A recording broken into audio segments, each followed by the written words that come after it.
I'm going to be brutally honest with you about my opinions on Cinderella. So you know when I first heard about it that I was kind of iffy about it. I mean, Cinderella has been done so many times. I feel like with Romeo and Juliet, it's the most commonly done story. You have the Disney classic, you have Ever After, you have Elle Enchanted, you have A Cinderella Story, you have Cinderella, Roger and Hammerstein, you have, you know, Hey Cinderella, the Muppets. There's just so many versions, and I feel like there are versions where, you know, it's a Cinderfella or something like that. You just have so many versions. You know, One Into the Woods even has Cinderella, and so I was kind of like, okay, I mean, they're remaking the Disney classic. What's gonna be really different about it? Obviously, they're gonna make it different. They never do like a pure recreation of the classic. They always take it a little differently, but I was like, what's going to make it different than any other Cinderella? Well, I can't say what makes it different than other Cinderella retellings because I don't actually know too many. Like, I haven't seen every single Cinderella retelling that I'm not like, oh, this is like completely unique. There might be one that has a similar story to what they did, but I can tell you it's a great movie, a great retelling, and I'm actually really surprised and impressed. That's basically the gist of my review, but if you want to know more in depth about what I believed, keep watching. So first off, I loved Lily James as Cinderella. Just everything was perfect.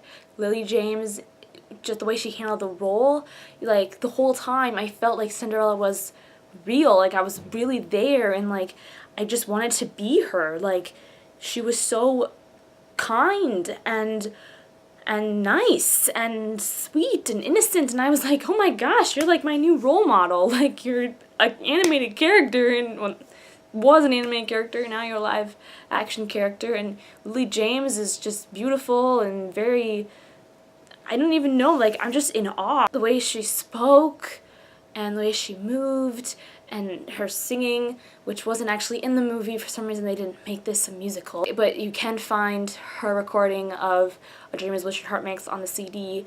Her singing is just beautiful. It matches her character so well. I loved the English accent, which I thought was kind of interesting because Cinderella, the Disney classic, is set in France, but this was England, so interesting. I love Lily James, and she was fantastic, so basically I'm a new fan. Secondly, I loved Lady Tremaine. Oh my gosh, this is how you handle a villain, guys. Compared to Maleficent, this was a great villain. Oh, I just loved it so much. Just the way she brought all the subtext through her eyes and her poses, and, you know, the way she spoke.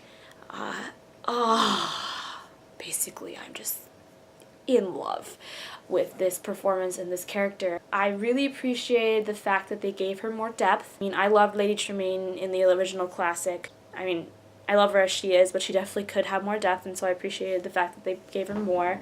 I loved the little, you know, I don't want to spoil it too much, but as you can tell from the trailer, she finds the slipper, and there's a bit of like, if you get rid of the girl, you'll have whatever you want. So I loved how there was like kind of like a power plot going on. That was good. That was good. I loved it. So good. And just, you could see the minute that she knew she had to bring Cinderella down. It was so, I don't even know how to explain it. It was just so good. You just see in her eyes, like I said.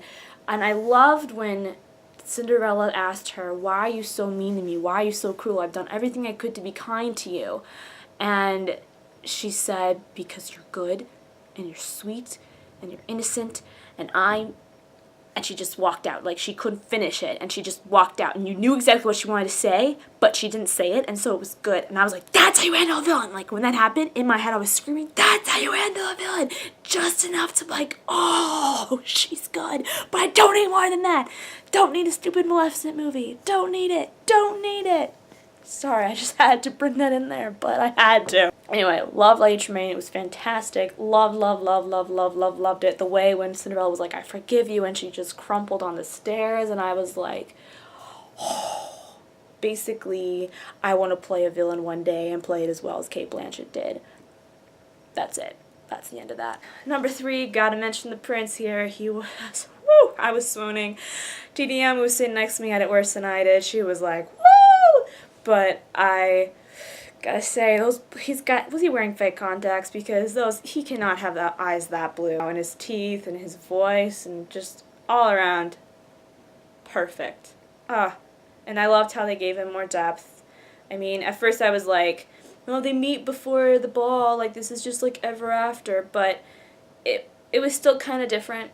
I liked him. He was cool. There's something kind of as a tragic moment with him, and it was very well done. My siblings really enjoyed that. We were pointing out all the symbolics in that scene. I have mud all over my feet.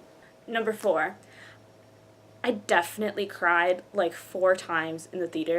I haven't cried at a movie in a long time. I usually just cry internally, but this time I actually cried. I cried when her father died, I cried when her mother died, I cried at the tragic thing with the prince, and I cried at the transformation of the dress because it was just so beautiful, and I was like, I was about to sob.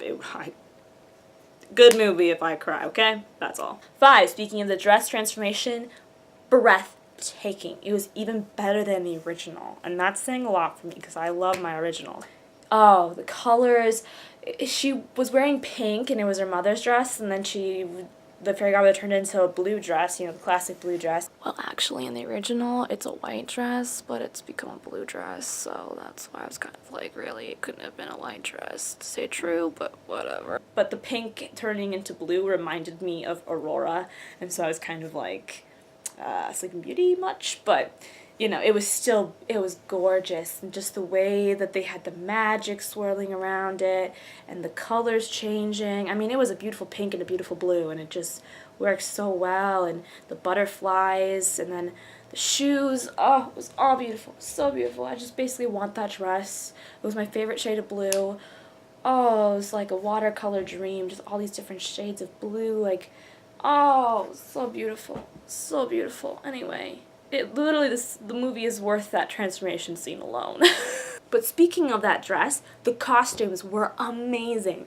I didn't appreciate them as much as I think TDM did because she's a fashionista, fashion designer girl, but I did think they were all beautiful. Each one was so detailed and so just gorgeous in its own way, like even Lady Tremaine's dresses were beautiful in her dark and sinister way. Kudos to the costume designer. Kudos, you did a great job. Just keep up the great work. I don't even know what number we're on right now, but the cinematography blows you away. Blows you away. The way the camera moved, especially during the ballroom when they're dancing, you just felt like you were in there, and it wasn't dizzying enough that I felt sick.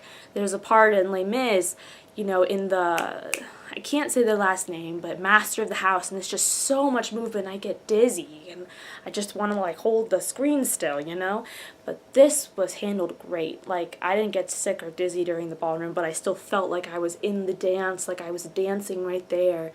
Oh, it was amazing, and all these different shots, the castle, and you got the fireworks, even the simplest shots, like, Cinderella in the attic singing, like, just the colors and the lights. I don't even know, maybe this is just me being a nerd, but I wish I'd worked on this movie. So all in all, it's an amazing movie, definitely worth the ticket. Like I said, it may not be a huge twist on the story, but there's definitely a twist, but it may not be like, bam, amazing, like never seen before, but it's still truly original, but still a little different.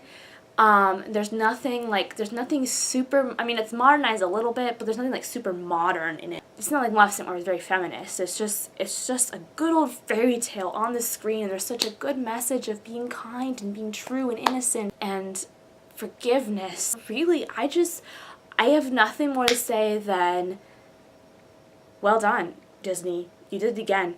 It's been a while, but you did it again.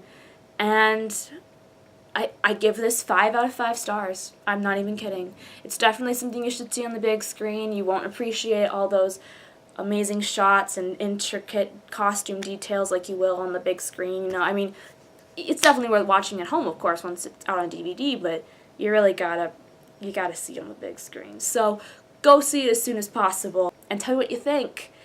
I loved it. I hope you do too. See you guys next time. Bye. I just want to say huge congratulations to my friend Angie Lorraine for her screen debut.